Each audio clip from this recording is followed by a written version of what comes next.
అదే కట్టె మిగిల్చిన కన్నీటి గాథ అన్నాడండి. ఇందులో అర్థాన్ని ఆలోచిస్తే కవులెవరు మన గురించి రాయలేదు.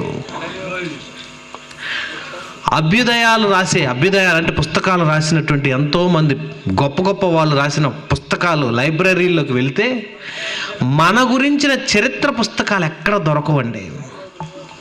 అంతెందుకండి,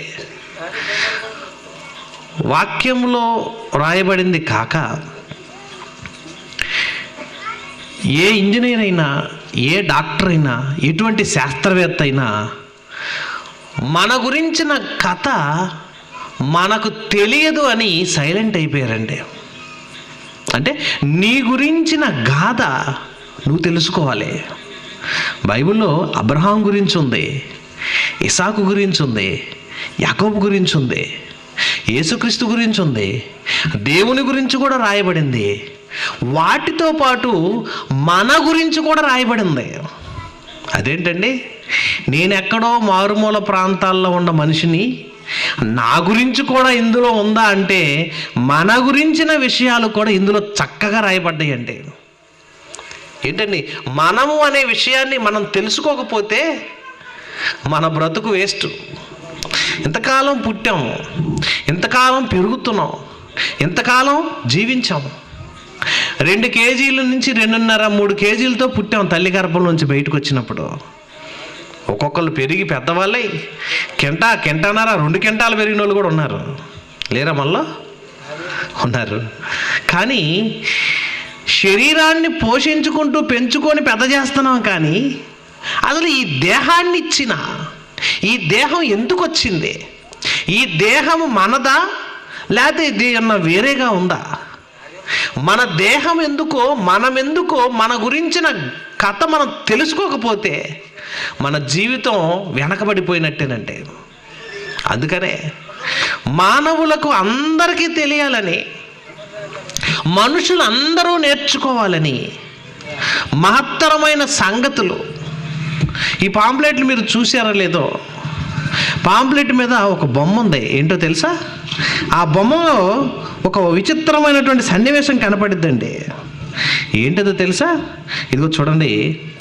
ఇక్కడ ఒక చిన్న అస్థిపంజరం కూర్చొని తలకాయ పట్టుకొని కళ్ళమట నీళ్ళేం కనపడవు కాబట్టి బాధపడుతున్నట్టుగా ఉందండి. దాన్ని చూడగానే మనం ఏమంటాం తెలుసా? దయ్యం అంటారండి. ఎవరి బొమ్మ అది? దయ్యం బొమ్మ అంటారు. ఎందుకు అది దయ్యం ఉందా మనదా?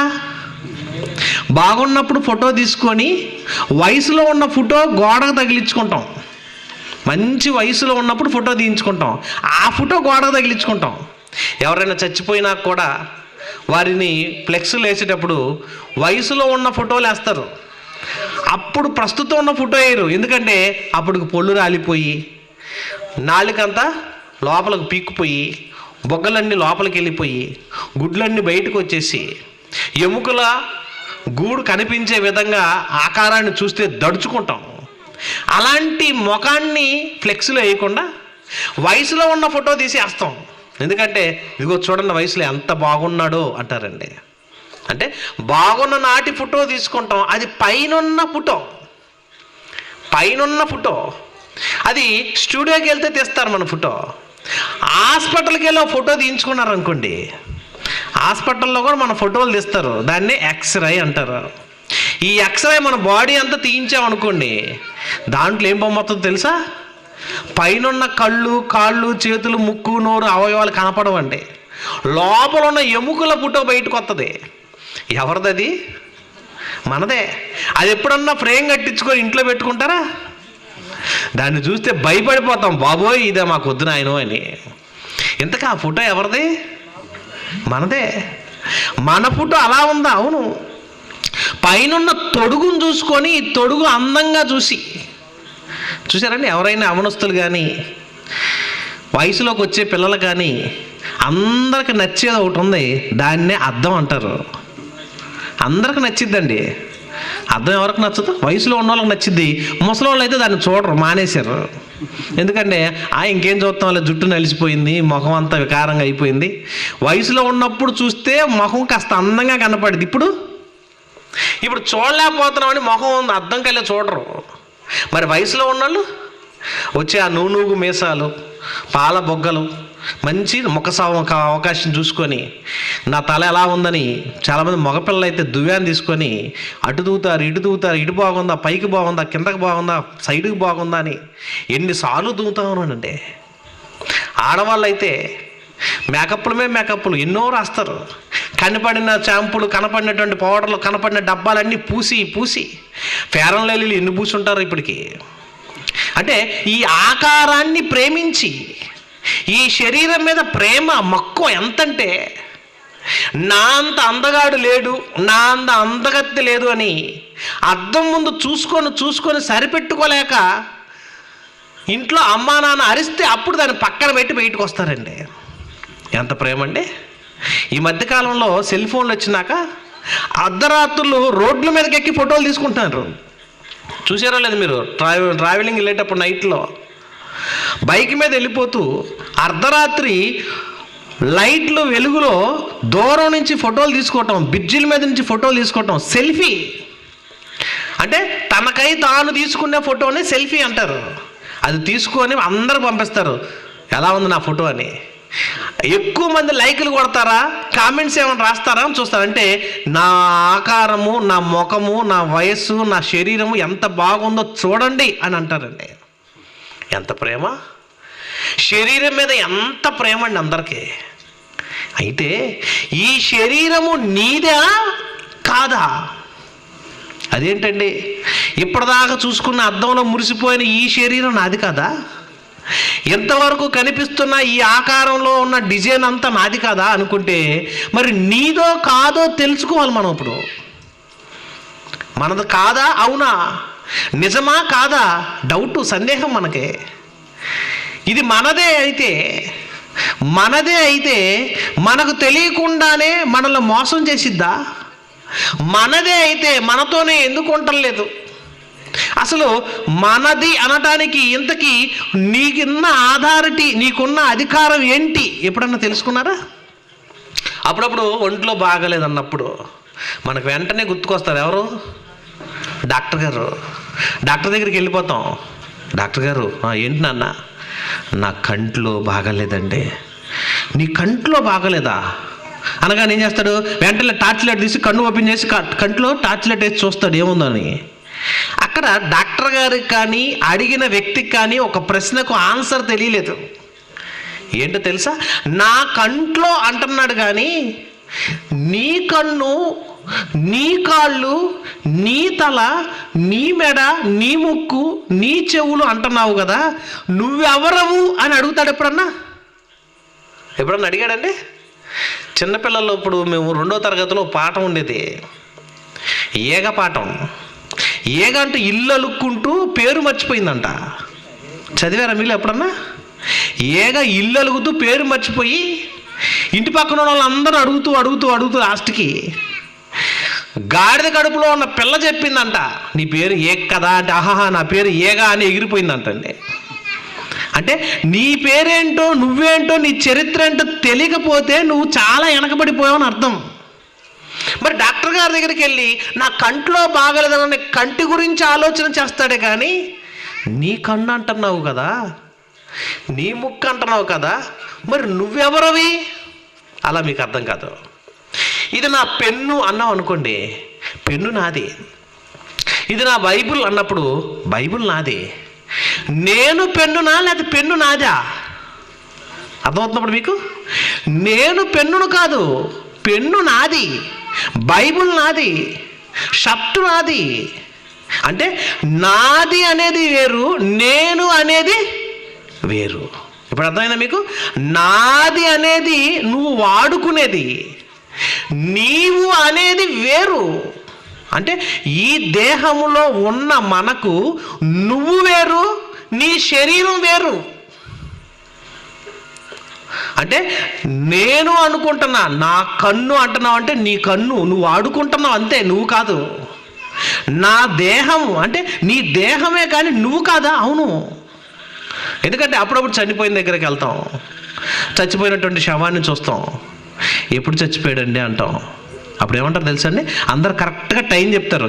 రాత్రి 1 గంటకండి. రాత్రి 1 గంటకు పోయాడు. ఏమైపోయాడు? రాత్రి 1 గంటకు చచ్చిపోయాడు. ఆయన ఏమైపోయాడు? చనిపోయాడని, పోయాడని రకరకాలు చెప్తుంటాం. ఇంతకీ ఆ శరీరములో ఉన్నది ఎవరు, పోయింది ఎవరు? ఎప్పుడన్నా అనుకుంటారా? ఇదిగోండి, నా పేరు లోదర్ బాబు అండి. నేను చనిపోయాను అనుకోండి, నాకు తెలిసిన వాళ్ళు, బంధువులు, స్నేహితులు ఎవరో వస్తారు, నా మీద ప్రేమ ఉండోళ్ళు. ఎప్పుడు చనిపోయాడండి అంటారు. లోదర్ బాబు గారు చచ్చిపోయాడండి పలానా రాత్రి 1 గంటకి, మధ్యాహ్నం 1 గంటకో చెప్తుంటారు. అప్పుడు పోయాడండి ఆయన అంటాడు. ఇంతకీ పెట్టిలో ఉంది ఎవరు? పెట్టిలో ఉన్నది ఎవరు? లోదర్ బాబు కాదా? పెట్టెలో ఉన్నది లోదర్ బాబు కాదు. పెట్టెలో ఉన్నది నా శవం, నా శరీరం. మరి లోదర్ బాబు అనే వ్యక్తి వెళ్ళిపోయాడు. ఎక్కడికి పోయాడు? ఎక్స్రేలకు తెలియదు, కంప్యూటర్లు పట్టుకోలేవు, మానవ మేధస్సులో ఎవరికి అందదు. ఈ లోకంలో పండితులు అనుకున్న వాళ్ళు ఎవ్వరికి అందని విషయం ఇది. అందుకని నువ్వు వేరు, నీ శరీరం వేరు. మరి నేనే అయితే ఎంత? నేను అనుకుంటే నా కళ్ళు, నా ముక్కు, నా నోరు అయితే మరి నేను ఎందుకు వదిలిపెట్టి వెళ్ళాలి? ఇక్కడికి వచ్చారు మీరందరూ చాలామంది మరి బైబిల్ తెచ్చుకున్నారు, నోట్సులు తెచ్చుకున్నారు, కొంతమంది ఏయో రకరకాల వస్తువులు తెచ్చుకున్నారు. వెళ్ళేటప్పుడు ఏం చేస్తారు తెలుసా అండి? మీ బైబిల్ తీసుకుంటారు, మీ పెన్ను తీసుకుంటారు, మీ సెల్ ఫోన్ తీసుకుంటారు, మీ దగ్గర ఉన్నటువంటి మీరు చేసుకొచ్చిన చెప్పులు తీసుకుంటారు. వెళ్ళిపోతూ వెనక్కి తిరిగి చూస్తారు, ఇంకేదన్నా మర్చిపోయామా అని. అంటే నీదనుకున్నది ఏది వదిలిపెట్టామో వెళ్ళిపోతావు. మరి నీ కన్ను, నీ కాళ్ళు, నీ ముక్కు, నీ నోరు, నీ అవయవాలు అనుకున్న ఈ శరీరాన్ని మనం ఎందుకు వదిలిపెట్టి వెళ్ళిపోతున్నాం? మరి నీదే అనుకున్నావు కదా. నువ్వు కట్టుకున్న ఇల్లు వదిలిపెడతావు, నువ్వు కొనుక్కున్న మరి పొలాలు వదిలిపెడుతున్నావు, నీదనుకున్న బంగారం వదిలిపెడతావు, నీదనుకున్నటువంటి ఆస్తులు, నీది అనుకున్న నీ పిల్లలు, నీ వాళ్ళు అనుకున్న నీ సంతతి, నీ కుటుంబం, మీ భార్య, మీ భర్త, వీళ్ళందరినీ వదిలిపెట్టి వెళ్ళిపోతున్నావు. నీది అనుకున్నది ఏది నీతో రానప్పుడు అసలు ఇంతకీ నువ్వెవరు? ఎప్పుడు మనం ప్రశ్న వేసుకోండి. ఎందుకు డాక్టర్ కూడా చెప్పడం, ఎందుకు ఆ డాక్టర్ గారికి కూడా ఎవరు నేర్పలేదు ఆ విషయం. కంటి గురించి వెళ్తే కంటి డాక్టరు, చెవు గురించి వెళ్తే చెవి డాక్టరు. మన బాడీలో ఎన్ని అవయవాలు ఉన్నాయో ఒక్కొక్క అవయవానికి ఒక్కొక్క స్పెషలిస్ట్ ఉన్నాడు. కానీ ఏ స్పెషలిస్ట్కి నువ్వెవరు అన్న ప్రశ్న ఎప్పటికీ రాలేదండి. ఎందుకు రాలేదు తెలుసా? వాళ్ళకి తెలియదు గనక. మరి వాళ్ళకి తెలియనిది దేవునికి తెలిసింది ఏంటంటే నువ్వు వేరు, శరీరం వేరు అని చెప్తున్నాడు. ఇక్కడ కరెంటు లైట్లు ఉన్నాయి. ఈ లైట్లు అన్నిటికీ బల్బులు ఉన్నాయి.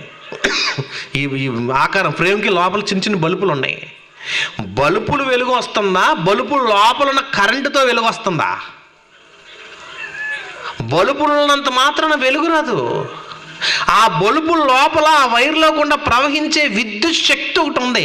ఆ కరెంట్ అనే యంత్రం వల్ల ఇది బల్బు వెలుగుతుంది. ఈ సౌండ్ మైక్లో నుంచి మనకు వినపడుతుంది, ఆ కెమెరాలో నుంచి వీడియో తీయబడుతుంది. అంటే లోపలుండి నడిపించే శక్తి ఉంది, అదే కరెంటు. కారుకి వెళ్ళిపోతుంటాం, కారు వెళుతుంది, కానీ కారు లోపల నడిపించే ఒక నాయకుడు ఉన్నాడు. ఎవరతను? డ్రైవర్.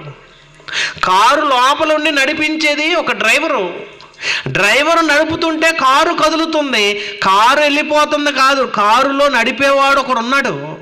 నడిపేవాడు ఉన్నంత వరకే కారు నడుస్తుంది. అలాగే ఈ దేహం అనే ఈ శరీరంలో నడిపించే ఒక శక్తి ఉంది. ఆ శక్తి వలనే మనం నడిపించబడుతున్నాం. ఆ శక్తి ఎవరిదో తెలుసా? ఎక్కడి నుంచి వచ్చిందో తెలుసా? అసలు ఎవరో తెలుసా? ఎప్పుడన్నా అనుకున్నామా? ఈ శరీరం లోపల ఉండి నడిపించే శక్తి ఆత్మ అన్నాడండి దేవుడు. చూస్తారన్నమాట. యోహాను సువార్త 4వ అధ్యాయము 24వ వచనం చూస్తే ఇక్కడ ఒక ఆయన గురించి చెప్తున్నాడు. ఎవరండి ఆయన అంటే యోహాను సువార్త 4వ అధ్యాయము 24వ వచనంలో అంటున్నాడు. చూద్దాం. దేవుడు ఆత్మ కనుక. ఎవరండి ఆయన? దేవుడు ఎవరంట? దేవుడు ఆత్మ అంట, శరీరం కాదంట. దేవుడు ఆత్మ కనుక అంటే దేవుడు అనే ఆయన ఆత్మగా ఉన్నాడా? అవునండి. ఆయన ఏం చేశాడు తెలుసా? ఒక మట్టి శరీరాన్ని తీసి బొమ్మను చేశాడు. ఈ బొమ్మను చేసి దానికి కాళ్ళు, చేతులు, ముక్కు, నోరు, అవయవాలు అన్నీ చేశాడు. చేసి అక్కడ పెట్టాడు. ఆ బాడీ పేరే ఆదాము అని పేరు పెట్టాడు. ఆదాము అనే వ్యక్తి అందులోకి రానప్పుడు ఆ కాళ్ళు కదలటలేదు, చేతులు కదలటలేదు, కళ్ళు కదలటలేదు, మా బాడీలో ఏమీ కదలటలేదు. అప్పుడప్పుడు చచ్చిపోయిన వాళ్ళ దగ్గరికి వెళ్ళినప్పుడు ఒక్కొక్కరు మాట్లాడుతూ చచ్చిపోతారండి. కళ్ళు తెరిసే చచ్చిపోతారు. కళ్ళు తెరిచి చచ్చిపోయిన వాళ్ళని చూడగానే అక్కడ చూడటానికి వెళ్ళి మనకు భయం వేస్తుంటుంది. ఆ కళ్ళు మనల్నే చూస్తున్నాయేమో అనుకుంటాం. అటు నుంచి చూసిన వాళ్ళకి వాళ్ళకే కనపడతారు, ఇటు నుంచి చూసిన వాళ్ళకి కళ్ళు తెరిచి కనపడుతుంటారు. మనకేం భయం తెలుసా? ఏమండి మమ్మల్ని చూస్తున్నాడండి అంటుంటారండి. ఇది చచ్చిపోయిన శవం కళ్ళు తెరిచి చచ్చిపోతే కళ్ళు పెంచే ఆ కళ్ళును చూసి ముందు భయపడిపోతుంటారు. ఏమంటే తెలుసా? ఏమండి నన్నే చూస్తున్నాడు అంటుంటారు. పక్కన ఉన్న వాళ్ళందరూ గుసగుసలాడతారు, మనల్నే చూస్తున్నాడని. అప్పుడు ఏమంటారు తెలుసా? అయ్యా ఈ బాధ అంత ఎందుకని ముందు ఆ కళ్ళు రెప్పలు మూసేయండి అంటారండి. ఆ రెప్పలు మూసేస్తే మనం ప్రశాంతంగా ఉంటాం. అమ్మయ్య ఇక మమ్మల్ని చూస్తలేదని. అంటే బతుకున్నప్పుడు చూస్తే భయపడలేదు, చచ్చిపోయినాక కళ్ళు తెరవబడిన శవంలో ఉన్నటువంటి ఆ కళ్ళు మనల్ని చూస్తున్నాని ఎంత భయం అంటే బాడీలో ఉండి నడిపించేది ఎవరు అంటే ఆదామును కూడా దేవుడు నిర్మాణం చేశాడు. ఆదికాండం 2వ అధ్యాయము 7వ వచనం చూస్తే, దేవుడైన యెహోవా నేల మంటితో నరుని నిర్మించాడంటండి. ఏ మట్టి తీశాడు? మట్టిని తీసి బొమ్మను చేసి బొమ్మకి కాళ్ళు, చేతులు, ముక్కు, నోరు, అవయవాలన్నీ సెట్ చేశాడండి.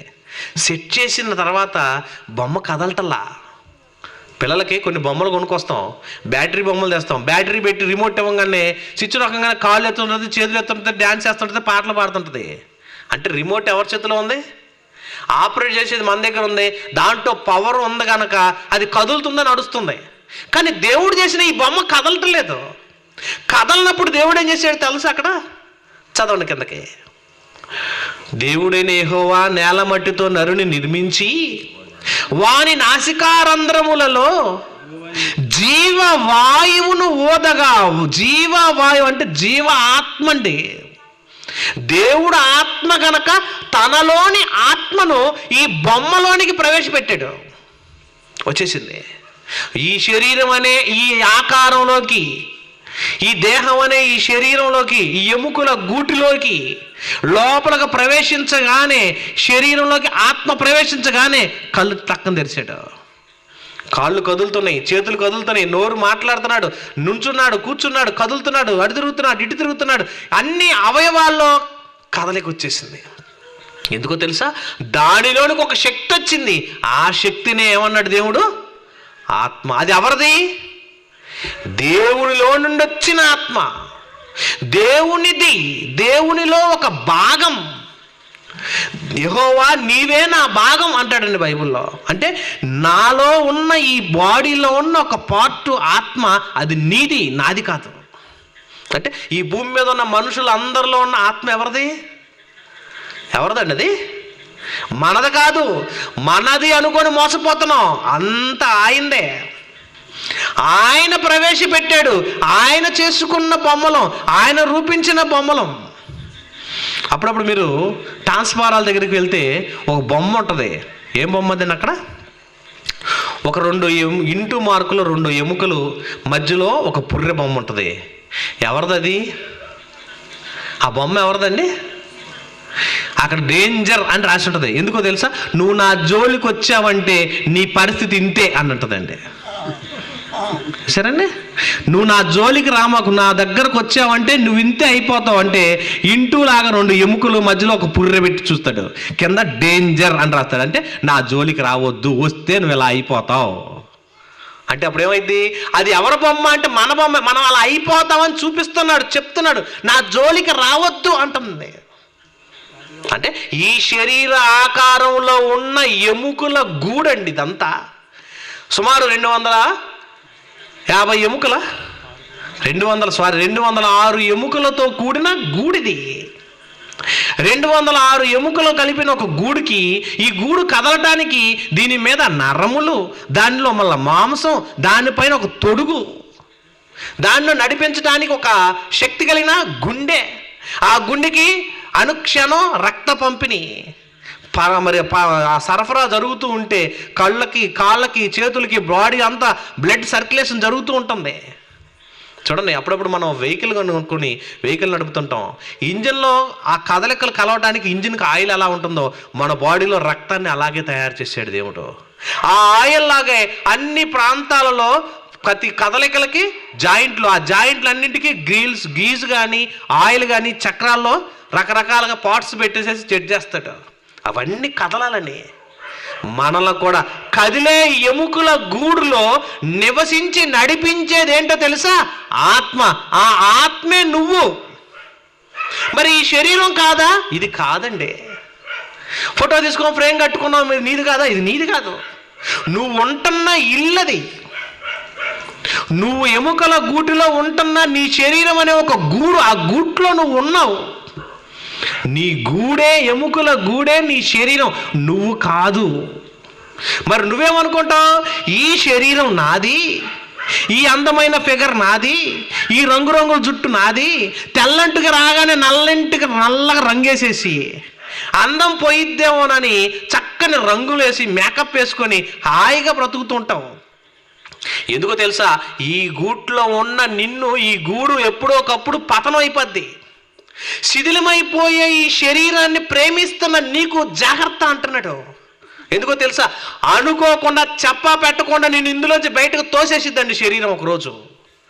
దానినే మరణం అంటున్నామండి మనం. నీకు తెలియకుండా, నీకు చెప్పకుండా నిన్ను అర్ధాంతరంగా ఇందులోంచి బయటకు నెట్టేసిద్ది. అప్పటిదాకా దాని శరీరంలోని కోరికలు, దాని అవసరాలు, దాని కోరికలను నెరవేర్చుకుంటుందే తప్ప నిన్ను అస్సలు పట్టించుకోదండి. నువ్వు అనేది ఆత్మ, గుర్తుపెట్టుకోండి.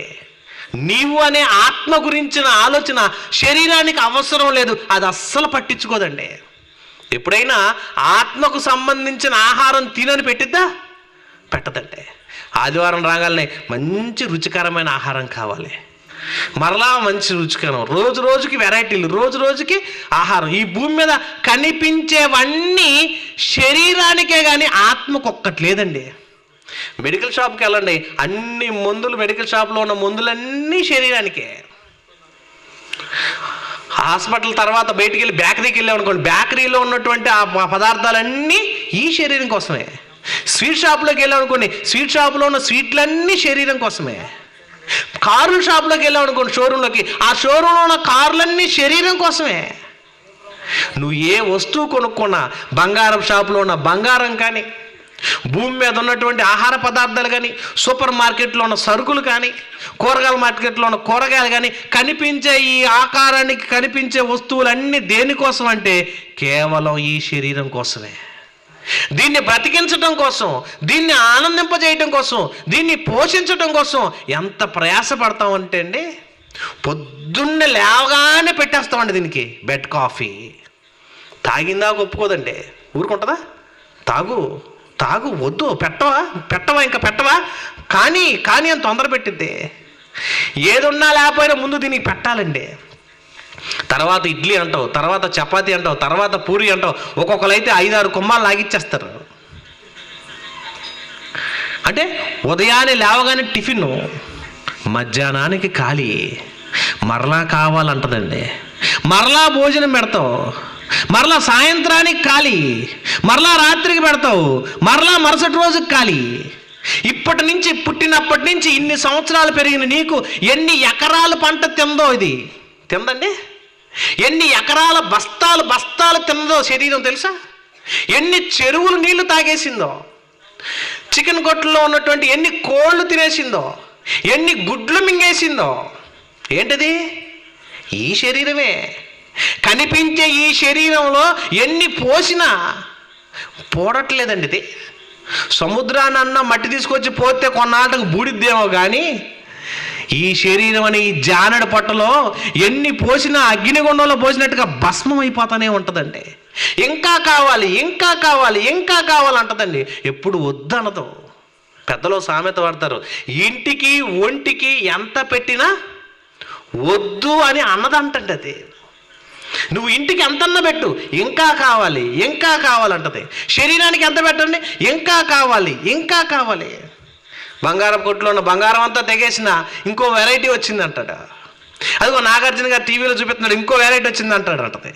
ఈ ఉన్నాయన్నీ చాలవా? చాలవు, అది కూడా కావాలి.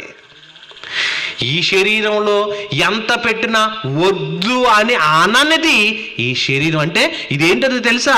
పాప ప్రపంచానికి మూల కారణం, నిన్ను పతనానికి తీసుకెళ్లే మహత్తరమైన ఆయుధం అండిది.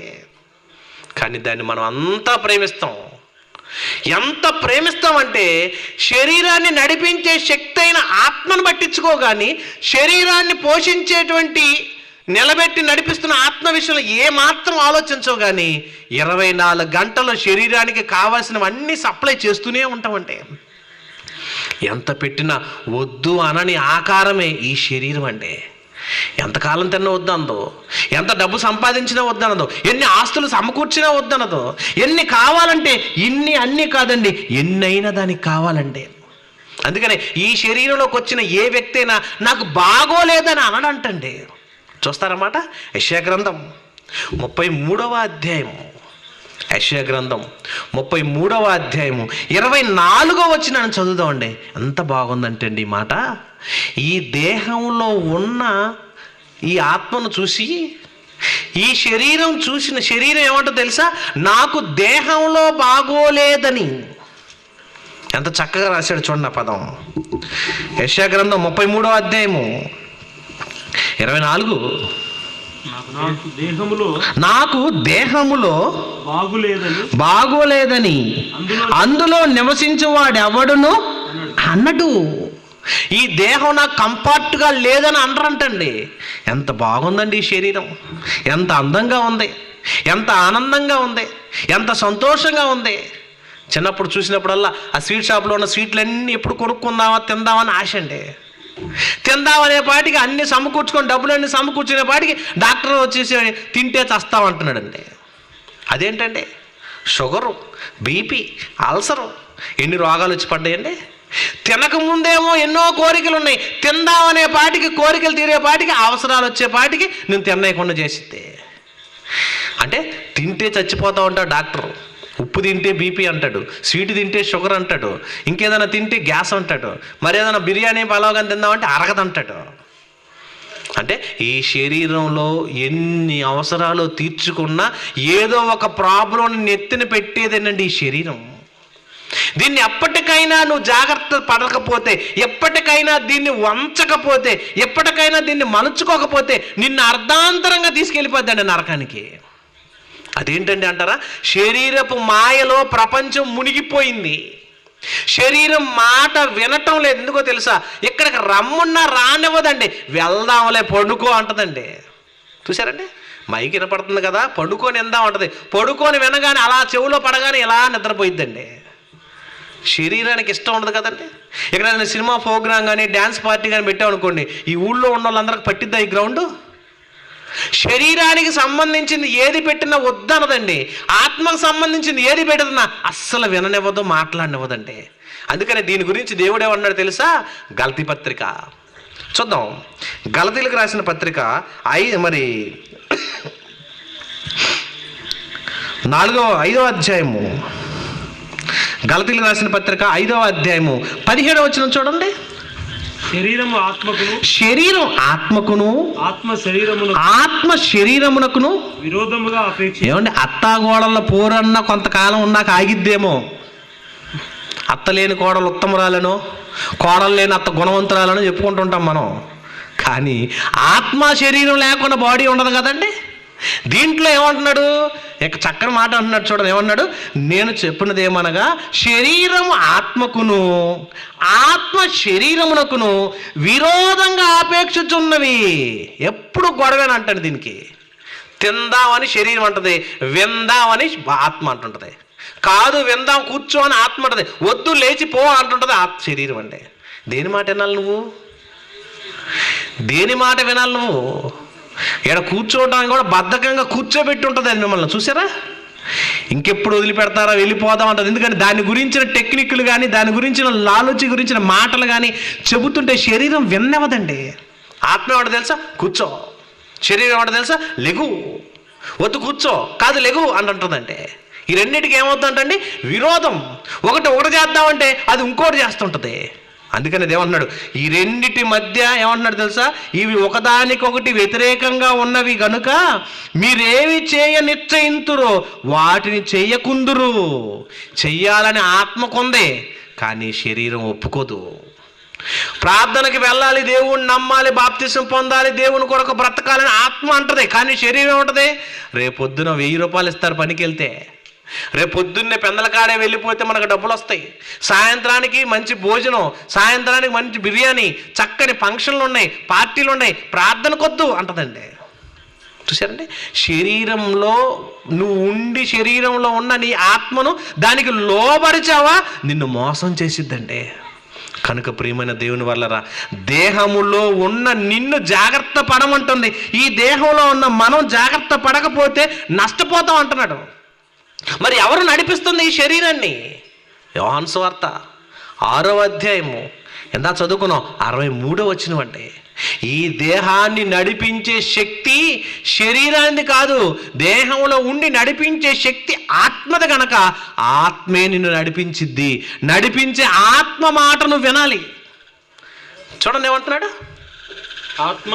ఆత్మయే జీవింపజేయుచున్నది, శరీరం కేవలం అంటండి. చూసారండి? కేవలం నిష్ప్రయోజనం, ఎందుకు పనికిరాదు. చచ్చిపోయిన తర్వాత కుక్కనన్నా కొంటారేమో కానీ మనకి ఎవ్వరం పనికిరామండి. చనిపోయినాక ఏనుగునన్నా కొంటారేమో కానీ మనల్ని కొనరండి. గేదెలన్నా చర్మాన్ని తీసి తోలు తీసి చెప్పులన్నా కొడతారు కానీ మనది ఎందుకు పనికిరాదంటే. అంటే ఎందుకు పనికిరానిది, ఎవరికి ఉపయోగపడనది ఏంటిది? ఆత్మ. చచ్చిపోయామనుకోండి, బంధువులు అందరూ కబురు పెడతారు, అందరూ వచ్చేస్తారు. తమ్ముళ్ళు వస్తారు, అన్నలు వస్తారు, చెల్లెళ్ళు వస్తారు, అక్కలు వస్తారు, బావులు వస్తారు, బామ్మర్దులు వస్తారు, చుట్టుపక్కల ఉన్నటువంటి బంధువులు అందరూ వస్తారు. నిన్ను కావాలని కోరుకొని ఎన్నుకొని పెళ్లి చేసుకున్న భార్య ఆడే కూర్చుని ఏడుస్తుంటుంది, నీకు పుట్టిన పిల్లలు ఏడుస్తుంటారు, బంధువులు అందరూ బాధపడుతూ ఉంటారు. అందరూ ఏమంటారు తెలుసండి? ఇన్ని సంవత్సరాల నుంచి కాపురం చేశాం కదండి, మాతోని ఉంచండి అని అంటదా భార్య? ఇన్ని సంవత్సరాల నుంచి కాపురం చేసిన నా భర్తను ఇక్కడే ఉంచండి అని అంటదా? పోనీ నువ్వు ఉంచుకోమ్మా అని వదిలిపెడితే ఊరుకుంటుందా? పిలిచిద్ది, తీసుకెళ్ళండి అంటది. అంటే నీ దేహము, నువ్వు ప్రేమించిన ఈ ఆకారము నీ భార్యకి అక్కర్లేదు, మరణించిన తర్వాత నీ పిల్లలకు అక్కర్లేదు, నీ బంధువులకు అక్కర్లేదు, ఈ గ్రామంలో ఉన్న ఎవరికి అక్కర్లేదు, ఈ దేశంలో ఉన్న నాయకులకి అక్కర్లేదు. నువ్వు బ్రతుకుంటే ఓటుకు అవసరం, కానీ నువ్వు చస్తే ఈ లోకంలో ఎవ్వరికీ అవసరం లేదండి. చచ్చిపోయి మంచాన పడి ముసలమ్మగా ఉన్న బతికొందరా చూడని అంటారు. బతికొందంటే చాలు, ఓటేసితే చాలు అంటారండి. ఆమె వేయలేకపోయినా ఆమె పేరు పెట్టి మా పక్కన ఒక గుద్దుతాం. ఆమె పేరు బతికొంది కదా, ఓటు ఉందని. ఆమె పోతే ఈ ఊరికి అవసరం లేదు, ఈ లోకానికి అవసరం లేదు, ఈ ఊళ్ళో ఎవరికి అక్కర్లేదు, కట్టుకున్న భార్యకి అక్కర్లేదు, కన్న పిల్లలకి అవసరం లేదు, పెంచుకున్నటువంటి వస్తువులకి అవసరం లేదు, నువ్వు కట్టుకున్న ఇంటికి కూడా నువ్వు అవసరం లేదు. బాగోలేదు అనగానే, నీకు బాగోలేదు అనగానే ఏం చేస్తారు తెలుసండి? నువ్వు కట్టుకున్న ఇల్లే, నువ్వు పెంచుకున్న శరీరమే, నువ్వు అనుకున్న అనుభవించినవి అన్నీ, కానీ ఇంట్లో ఉంచకుండా బయటికి మంచం బయటికి తెస్తుంటారండి. ఎందుకంటే ఇంట్లో చచ్చిపోతే బాగోదండి. మళ్ళీ ఇంట్లోనే ఉంటే ఇల్లు 6 నెలలు పాడు పెట్టాలేమోనని ఇంట్లోంచి మంచం బయట పెడుతుంటారు. ఎందుకు రా మంచం బయట పెడుతున్నారు అన్నారు అనుకోండి, కాదులే గాలి తగ్గుతుంది అంటారులే అంటారు. చచ్చిపోతామని అనరు, గాలి తగలటం లేదని అని అంటారండి. అంటే నీకు అర్థమైపోవాలి, అంటే నన్ను ఊళ్ళోంచి పొమ్మంటున్నారు, ఈ ఊరికి అక్కర్లేదు. అప్పుడు పెద్దలు అంటుంటారు, ఊరు పొమ్మంటుంది, కాడి రమ్మంటుంది అంటుంటారు. కాడి రమ్మంటుంది, పతనం అయిపోయావు, వెళ్ళిపోతావు, కానీ ఈ శరీరంలో నువ్వు ఎవ్వరికీ అవసరం లేదు. అవసరం లేని శరీరాన్ని ప్రేమించి దాని మీద మోజు పెట్టుకొని ప్రేమించి ఎన్ని తెచ్చుకుంటామండి మనం. ఈ శరీరం మాట విని, ఈ శరీరం ప్రేమించి, ఈ శరీరం కోసం ఏ బ్యూటీ పార్లర్కి వెళ్తే ఎన్ని ఉంటాయి చూసారంటే? కళ్ళకి వేసేవి ఉంటాయి, కాళ్ళకి వేసేవి ఉంటాయి, మెడకేసేవి ఉంటాయి, చెవులకి వేసేవి ఉంటాయి, అలాగే వెళ్ళి పెదాలకి వేసేవి ఉన్నాయి. ఈ మధ్యకాలంలో నోట్లో వేసుకునేవి కూడా ఉన్నాయి అంటండి, వాసన రాకుండా. ఎన్ని పోస్తావు, ఎన్ని ధరిస్తావు, ఎన్ని కంటావు, ఎన్ని చేసుకుంటావు, ఎన్ని కొనుక్కుంటావు, అన్నీ శరీరం కోసమే. ఆత్మకు సంబంధించింది ఎప్పుడు పెట్టవండి నువ్వు. అందుకే దేవుడు అంటున్నాడు, ఆత్మయే జీవింపజేయుచున్నది, ఈ శరీరం కేవలం ఆఫ్టర్ ఆల్ ఇదంతా నిష్ప్రయోజనం, ఎందుకు పనికిరానిది అంటున్నాడండి. దీనివల్ల ఏ లాభం లేదు. నువ్వు అనుకోవటం ఏంటో తెలుసండి, నేను అంత చేయగలిగాను ఇంత చేయగలిగాను. ఈ శరీరం అయిపోయిన తర్వాత ఎవ్వరికి అవసరం లేదు. మట్టిలో పెట్టి పెట్టెలో పెట్టి మట్టిలో పెడితే బతుకున్నప్పుడు ఇంటికి వెళ్తే ఏం చేస్తారు? తలా ఒక ముద్ద పెడతారు. చచ్చిపోతే నీ దగ్గరికి వచ్చి ఏం చేస్తారు తెలుసా? తలా ఒక గడ్డేస్తారు. బతుకున్నప్పుడు ముద్ద, చచ్చినాక ఒక గడ్డ. అదేనా నీ బ్రతుకు? ఈ శరీరంలో అందుకేనా ఈ బ్యాలెన్స్ చేస్తుంది ఈ బ్రతుకు? ఈ శరీరంలో అందుకేనా నువ్వు బ్రతుకుతున్న? ఆలోచించండి. మాయ శరీరం అండి, నిన్ను మోసం చేసే శరీరం, నిన్ను అర్ధాంతరంగా వదిలిపెట్టే శరీరం. అందుకని ఒక భక్తుడు దీని గురించి తెలుసుకున్నాక భయం వేసిందండి ఆయనకి. ఏంటి ఈ శరీరం ఎంత మాయ చేసిద్దా? ఈ శరీరం ఎంత నాశనం చేసిద్దా? ఈ శరీరం వెనక ఎంత బాధ ఉందా అని ఆయన బాధ తట్టుకోలేక ఒక మాట అంటున్నాడండి. రోమాపత్రిక చూడండి ఏమంటున్నాడు. 7వ అధ్యాయము 24-25 వచనాలు చూడండి ఏమంటున్నాడు. రోమాపత్రిక, అయ్యో నేనెంత దౌర్భాగ్యుణ్ణి, ఇట్టు మరణమునకు లోనగు నా శరీరం నుండి, ఇట్టి మరణమునకు లోనగు శరీరము నుండి నన్నెవడు విడిపించును? ఏమండి, శరీరం మిమ్మల్ని పట్టుకుంది. అది మీకు పట్టింది కాబట్టి దేవుని మాట విన్నవదు, దేవుని పాట పాడనివ్వదు, దేవుని మాటల పరిచర్యలోకి రానివ్వదు, దేవుని కొరకు ఏది చేయనివ్వదు. అన్ని విషయాలు నిన్ను లోబరుచుకొని నిన్ను కావాలని పట్టి పీడించి దేవుని దగ్గరకు రానివ్వకుండా నరకానికి వెళ్ళిపోతున్నట్టుగా చేస్తుంది. ఎందుకంటే బాధ అనుభవించేది ఆత్మ కానీ శరీరానికి కాదు కదా. శరీరానికి అవసరం లేదండి, దానికి అసలు పట్టింపు లేదు. కారు గుద్దామనుకోండి డ్రైవర్ని అడుగుతాడా, కారుని అడుగుతాడా? ఎందుకు కారు వెళ్ళి ఇంకో కారును గుద్దామంటదా? కారుని అనరు. కారు లోపల నడిపించే డ్రైవర్ని దింపుతారు పక్కకి. ఎరా కళ్ళు కనపడతలేదా, ఎందుకు గుద్దావు అంటారండి. నేను గుద్దలేదండి, కారు వచ్చి తగిలిందండి అంటాడా? నడుపుతున్న డ్రైవర్ నువ్వే గనక నువ్వు ముందు బయటికి దిగు అని అంటాడండి. ఆ శరీరంలో ఉన్నంత కాలం శరీరం అనుభవించిన అనుభవాలన్నీ ఎవరికి తగులుతాయో తెలుసా? ఆత్మైన నీకే. శరీరం చేసిన పాపాలన్నిటికీ ప్రాయశ్చిత్తం ఎవరు పడాలి? ఆత్మే. తప్పులు చేయటంలో శరీరం పని, బాధ అనుభవించే పని ఆత్మది. కాళ్ళలో ముళ్ళు గుచ్చుకుని అనుకోండి, కళ్ళల్లోంచి నీళ్ళు వస్తుంటాయి. బాధ ఎవరు పడుతున్నారు? శరీరమా ఆత్మ? ఎప్పుడన్నా ఆలోచించారా? కాళ్ళలో ముళ్ళు గుచ్చుకుంది, కళ్ళల్లో నుంచి నీళ్ళు వస్తున్నాయి, బాధ తెలుస్తుంది. ఇంతకీ ఆ బాధ పడుతుంది శరీరమా ఆత్మ? అదేంటండి శరీరం కదండి అంటారా? చచ్చిపోయిన తర్వాత కాళ్ళు కీళ్ళు ఇరగొట్టని ఏమైనా ఉంటుంది? మాట్లాడుతుందా? మాట్లాడదు. మా బంధువుల్లో ఒక ఆమె చచ్చిపోయిందండి, క్యాన్సర్ వచ్చింది. అంతకుముందు దేవుణ్ణి నమ్మలా. క్యాన్సర్ వచ్చిన తర్వాత నా దగ్గరికి వచ్చింది, ప్రార్థన చేయండి అయ్యా అని. ప్రార్థన చేయించుకుంది, క్యాన్సర్ ముదిరిపోయింది, చచ్చిపోయింది. చచ్చిపోయిన తర్వాత మా బంధువులే కదా, నేను కూడా కార్యక్రమానికి వెళ్ళాను. వాళ్ళు హైందవ కుటుంబం, మారలేదు, క్రీస్తులోకి నమ్మలేదు, మారని వాళ్ళని తీసుకువెళ్ళి కట్టెల మీద పెట్టారండి తగలబెడతానికి. పక్కన వాళ్ళందరూ గుసగుసలాడుతున్నారు, ఏంటి కానీ అంటున్నారు. ఏంటా అని నేను దగ్గరుండి చూస్తున్నా. చెవులకి బంగారం అలాగే ఉంది, ముక్కు పొడుగు అలాగే ఉంది, మరి ఆ కాళ్ళకి మెట్లు అలాగే ఉన్నాయి. అవి తీరా అంటున్నారండి. పాపం కాళ్ళ మెట్లు లాగితే వచ్చేసినాయి. చెవులకు ఉన్నవి ఎంత తిప్పుతున్నా రావట్లేదండి, అది తుప్పు పట్టిపోయినాయి, మట్టి పట్టిపోయినాయి. ముక్కుకున్న దాన్ని ఊడదిద్దామంటే కనపడతలేదు, దొరకట్లేదు, అది ఊడతలేదు. కాని తీసేరా అన్నాడు, అంతే. ఎట్లా అన్నాడు, ఇటీ అన్నాడు. ఆ పక్కన ఉన్న కొడవలు తీసుకున్నాడు, చెవు అలా కోసాడు, ఇలా పీకేశాడు. నన్నెందుకు కోస్తున్నావు అని శరీరం అందా, నన్నెందుకు చీల్చావని శరీరం అడిగిందా? అస్సలు మాట్లాడలేదండి, సైలెంట్గా ఉంది. అంటే నీవు బతికొండంగా ఏమాత్రం చెయ్యి వేయనివని ఈ శరీరము, బతికొండంగా నీ ఆభరణాలు ఎవరు తీసుకున్నా ఒప్పుకొని ఈ శరీరం, చచ్చాక తర్వాత నీ శరీరం నుంచి బయటికి వెళ్ళిన తర్వాత అది పీకినా లాగినా కోసినా నోరెత్తదు. ఎందుకో తెలుసా? అందులో అనుభవించి నడిపించిన శక్తి ఆత్మ వెళ్ళిపోయింది. అంటే బాధపడేది శరీరం కాదు, ఆత్మ. శరీరం చేయాలని చేసింది, కావాలనుకున్న కోరుకుంది, ధరించాలనుకున్న ధరించుకుంది, కానీ శిక్ష అనుభవించేది ఎవరు? ఆత్మ. కనుక ప్రియమైన దేవుని వల్లరా, ఈ దేహాన్ని నమ్ముకొని ఈ దేహంలో ఉంటే, ఈ దేహమే నాదనుకొని దీన్ని మోసంలో మాయలో పడ్డావా, నిన్నెవ్వడు విడిపించడం. అందుకే పౌలు గారు అంటున్నాడు, ఇట్టి మరణానికి లోనగు, మరణానికి తీసుకెళ్ళిద్ది. ఎప్పుడోకప్పుడు ఎన్ని సంవత్సరాలు, 60 ఏళ్ళు 70 ఏళ్ళు అవగానే మరణం దగ్గరికి వచ్చిందని చెప్తుంటుందండి. ఎంటికలు తెల్లగా ఒక్కొక్కటి బయటకు వస్తూ ఉంటాయి. మనం మేకప్ వేసేసి పూడ్చేస్తుంటాం, రంగేసి ఆపేస్తుంటాం, మళ్ళా కింద నుంచి మొలకొస్తా ఉంటుంది. ఎన్నిసార్లు రంగేసినా ఎట్లాగే వస్తున్నాం అని మళ్ళా పోతుంటాం. ఎన్నిసార్లు పూసినా బయటికి తెలుపుగా వస్తూ ఉంటుంది. అంటే అర్థం ఏంటి, నీ టైం అయిపోతుందయ్యా, నీ వయసు మళ్ళీపోతుందయ్యా, నీ వెంట్రుకలు తెల్లబడిపోతున్నాయి, మొక్క కవలికలన్నీ మారిపోతున్నాయి, బాగా నున్నగా బొగ్గలన్నీ నునుపెక్కిన ఈ బొగ్గలు కాస్త మెత్తబడిపోయినాయి, లొట్ట బొగ్గలు అయిపోయినాయి, ముఖం అంతా ముడతలు పడిపోతుంది, శరీరం అంతా ముసలి వాసన. చూసారండి, కాయ చెట్టు పండినంతసేపు పండిన తర్వాత ఎలాగైతే వాసన వచ్చిద్దో, ముసలి వాళ్ళ దగ్గర కూడా ముసలి వాసన వస్తుంది బాగా పండిపోతే.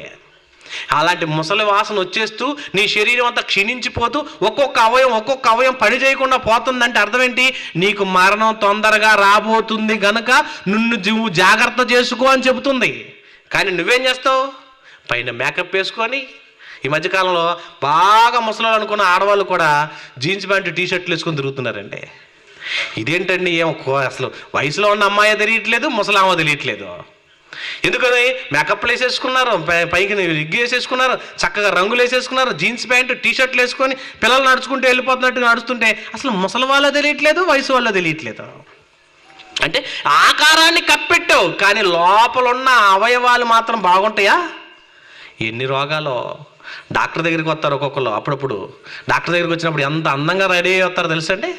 డాక్టర్ గారి దగ్గరికి, ఏంటండి ఎంత అందంగా ఎంత నీట్గా ఎంత బాగున్నావు, ఏంటండి బాగలేదు అంటున్నారంటే అప్పుడు డాక్టర్ అంటాడు, ఏం పైకి ఇలాగ ఉందండి, లోపలన్నీ రోగాలే. చూసారండి, పైన ఉన్న ఆకారాన్ని చూసి మనం అంతా బాగున్నారు అనుకున్నాం, కాదండి, లోపల అన్ని అవయవాలు డ్యామేజీయే. నీ లోపల అవయవాలన్నీ ఎప్పుడు ఏమైపోతాయో తెలియనిది, నిన్నెప్పుడు వదిలేస్తుందో తెలియని ఈ శరీరం మీద మోజు పెట్టుకోవద్దు అంటున్నాడు దేవుడు. అందుకని ఏమన్నాడు తెలుసా, ఇట్టి మరణమునకు లోనగు నా శరీరం నుండి నన్నెవడు విడిపిస్తాడు మొరపెడుతున్నాడండి. నన్నెవరయ్యా కాపాడేది, నన్నెవరు రక్షించేది, నన్నెవరు విడిపిస్తారు? చూడండి, కనుక ఈ భూమి మీద ఒక ఆమె చచ్చిపోయింది ఈ మధ్యకాలంలో. అందమైనటువంటి ఆకారం కలిగి అనేకులను ఆకట్టుకున్నటువంటి ఒక సినీ తార, ఆమె పేరు శ్రీదేవి. తెలుసుగా మీ అందరికీ. చచ్చిపోయింది ఎలాగో తెలుసా, బాత్రూంలో స్నానం చేస్తానికి వెళ్ళి టబ్బులో పడి చచ్చిపోయింది. విచిత్రం. చచ్చిపోవడానికి కూడా కారణం ఏంటి, బాత్రూంలో స్నానం చేస్తూ టబ్బులో పడి చచ్చిపోయింది. అందరికి తెలిసిందే అదే. కానీ ఏమో చనిపోయిన తర్వాత ఆమెకేం చేశారు తెలుసా, ఆమెకు వారపు నగలు ఉన్నాయంటండి. వారపు నగలు అంటే సోమవారం ఒక వెరైటీ, మంగళవారం ఒక వెరైటీ, బుధవారం ఒక వెరైటీ, గురువారం, శుక్రవారం, శనివారం, ఆదివారం ఒక్కొక్క రోజు వేసుకోవడానికి ఒక్కొక్క రకాల ఆభరణాలు.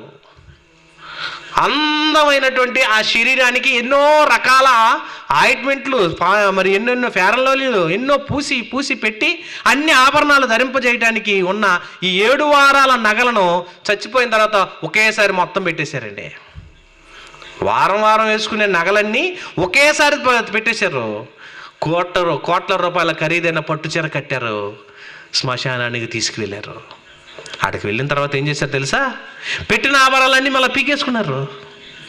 పెట్టినవన్నీ ఒక్కొక్కటి మొత్తం తీసేసుకున్నారు. ఎందుకనంటే వేయటం కోసమే. కానీ నువ్వు పోయినా పర్లేదు, కానీ నీకేది నీతో రాకూడదు. చూసారా, నీ వెంట అన్నీ వచ్చినాయి, అందరూ వచ్చారు, శ్మశానం దాకే వచ్చారు, కానీ కాటి దాకా వచ్చారు, కానీ కడసారిగా నీ వైపు రావడానికి ఎవ్వరు రారు. అంటే నీ శరీరంలో నువ్వు నమ్మి మోసపోయావన్న సంగతి నువ్వు ఎరగకపోతే, భార్య, భర్త, పిల్లలు, కుటుంబం, లేకపోతే నీ కుటుంబంలో ఉన్న బంధువులు, స్నేహితులు అందరూ కేవలం నటనా పాత్రులే తప్ప నీతో వచ్చే వాళ్ళు ఎవరూ లేరు. కనుక దేవుడు ఏమంటున్నాడు తెలుసా, ఆత్మ విషయంలో జాగ్రత్త నాయనా. నిన్ను మరణానికి తీసుకెళ్లే ఈ శరీరం, ఇట్టి మరణానికి లోనగు శరీరం నుంచి నన్నెవడు విడిపిస్తాడు, నన్నెవరు కాపాడతారు? ఎప్పుడన్నా మీకు వచ్చింది ఆలోచన, నేను మరణం అయిపోతున్నా కదా, మరి నా సంగతి ఏంటి? మా నాన్న చచ్చిపోయాడు, మా ముత్తాత చచ్చిపోయాడు, మా తాతలు చచ్చిపోయారు, నా బంధువులు చచ్చిపోతున్నారు, స్నేహితులు చచ్చిపోతున్నారు, మరి నేను కూడా ఒకరోజు చచ్చిపోవాలి కదా. చచ్చిపోయే నేను కూడా మరణిస్తే నా సంగతి ఏంటని ఎప్పుడన్నా ఆలోచన వచ్చిందా నీకు? ఆలోచించాలని ఈ మాట అంటున్నాడండి. మీరు ఎరగాలనే చెబుతున్నాడు ఈ మాట. ఇట్టి మరణానికి లోనగు ఈ శరీరం నుంచి నిన్నెవడు తప్పిస్తాడు? నిన్నెవరు రక్షిస్తారు అంటే నిన్ను రక్షించడానికి, నిన్ను తప్పించడానికి ఒక ఆయన కావాలి. నిన్ను రక్షించే ఒక శక్తి ఉంది. ఆ శక్తిని కొరకు నువ్వు బ్రతకాలి. ఎందుకో తెలుసా? మట్టిలో పెట్టి కట్టెల మీద పెడితే గంటలో కాలిపద్ది. మట్టిలో పెడితే పురుగులు పట్టి శరీరం అంతా మట్టిలో కలిసిపద్ది. మట్టిలో కలిసిపోయి ఈ శరీరం కోసం ఎంతకాలం మనం బతికింది. మట్టిలోకి వెళ్ళిపోయి ఈ శరీరం కోసం ఇన్ని సంవత్సరాలు మనం పనిచేస్తుంది. మట్టిలోకి వెళ్ళిపోయి ఈ శరీరం కోసం కోట్ల రూపాయలు ఖర్చు పెట్టి బిల్డింగులు, బంగళాలు, కార్లు, ఏసీలు, ఫ్రిడ్జ్లు ఇవన్నీ కొనుక్కుంది. మట్టిలోకి వెళ్ళిపోయే ఈ శరీరం కోసమేనా? అవునండి. మట్టిలోకి వెళ్ళే ఈ శరీరం కోసం నువ్వు కష్టపడుతున్నావు. మట్టిలోకి వెళ్ళే ఈ శరీరం కోసమే అన్ని అవసరాలు తీరుస్తున్నావు. మట్టిలోకి వెళ్ళే ఈ శరీరం కోసమే సకల సౌకర్యాలు అందించావు. ఇన్ని ఇచ్చిన ఈ శరీరం నీ మాట వింటదా అంటే నిన్ను మాట వినదో, నిన్ను అర్ధాంతరంగా మోసం చేసిద్ది. ఎప్పుడు వదిలిపెట్టదో చెప్పకుండా వెళ్ళిపోద్ది. నిన్నగాక మన గౌతమ్ రెడ్డి గారు తెలుసు కదా మీకు. ఆయన బాడీ చూస్తే జిమ్ బాడీ. 50 సంవత్సరాల వయసు ఉన్నోళ్ళలాగా ఉన్నాడా? 25-30 సంవత్సరాల కుర్రోడు ఉన్నట్టున్నాడు. ఎక్సైజ్ చేస్తుంటే ఆయన కండల వీరుల్లా కనపడుతున్నాడు. అంత ఆరోగ్యవంతుడు, దృఢంగా ఉన్నాడు అనుకున్నారు. సడన్గా హార్ట్ అటాక్ వచ్చింది. అంతే, శరీరం నాలో వద్దు నువ్వు అని తోసేసింది. నా దేహంలో నీ ఆత్మ వద్దని తోసేసింది. ఆత్మను బయటికి నెట్టేసింది. శరీరం నిష్ప్రయోజనం అయిపోయింది. అంతకుముందు చనిపోయాడు పునీత్ రాజ్ కుమార్, 45 సంవత్సరాల వయసు అండి. ఎన్నో మంచి కార్యాలు చేశాడు. ఎంతోమంది 1500 మంది ఆడపిల్లలను దత్తత తీసుకున్నట్టుగా చదివిస్తున్నాడు. ఎన్నో హాస్టల్స్ పెట్టాడు. ఎన్నో విద్యాలయాలు కట్టించాడు. ఎన్నో డొనేషన్లు చేశాడు. ఎన్నో మంచి కార్యక్రమాలు చేసుకుంటూ వచ్చాడు. సినీ రంగంలో పవర్ స్టార్ అనిపించుకున్నాడు.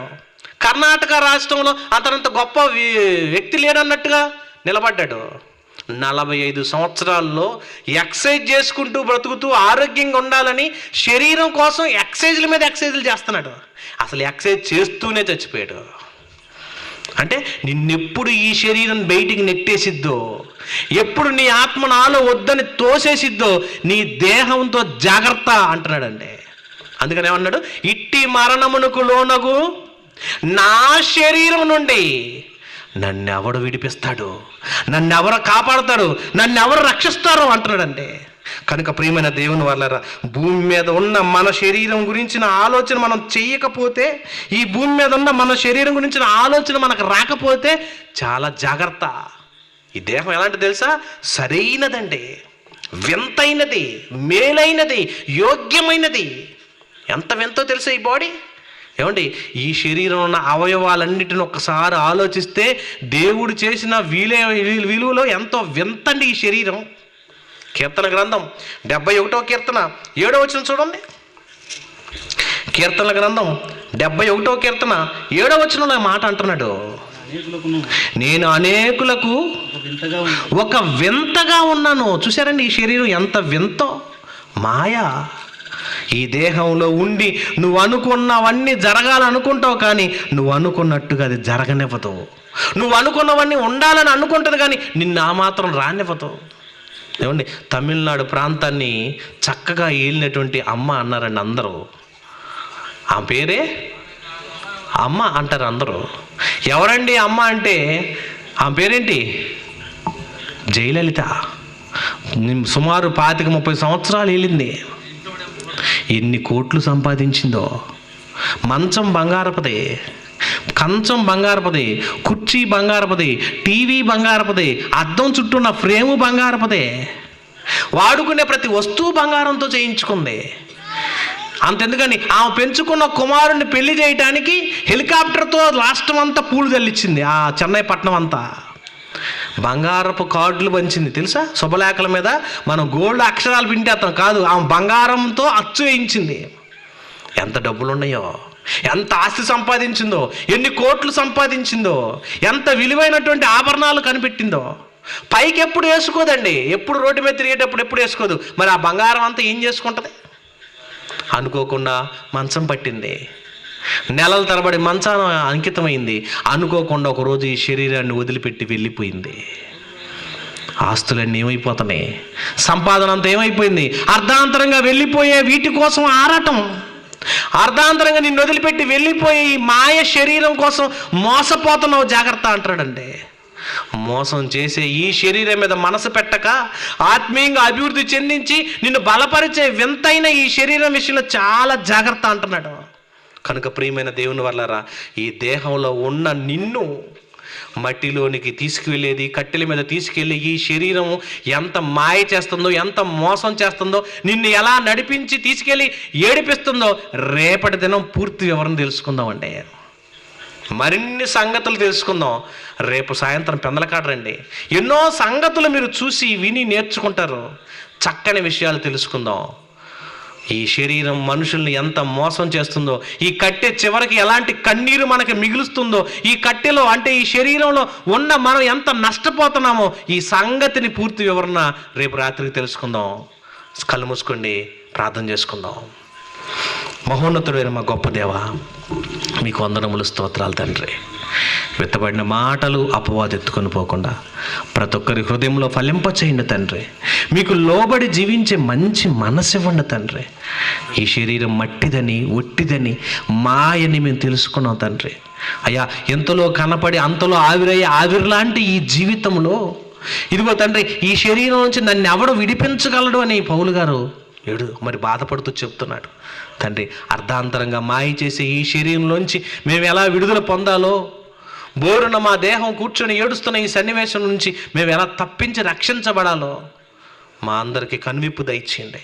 వెత్తబడిన మాటలు అందరి హృదయంలో భద్రపరచి రేపటి దినం ఈ కార్యక్రమాన్ని క్రమంగా మర్యాదగా జరిపించి మహత్తరమైన ఎన్నో గొప్ప సంగతులు మాకు తెలియచేయమని, కూడి వచ్చిన ప్రతి బిడ్డకును సంతోషము, సమాధానం, నెమ్మదిని కలగచేయమని, భవిష్యత్తు నెరిగిన మీరే మాకు అండగా తోడుగా నడిపిస్తారని మా ప్రియుడు, మా ప్రభు, మా రక్షకుడైన క్రీస్తు వారి పరిశుద్ధ నామమున ప్రార్థిస్తూ వేడుకొంచున్నాము తండ్రి.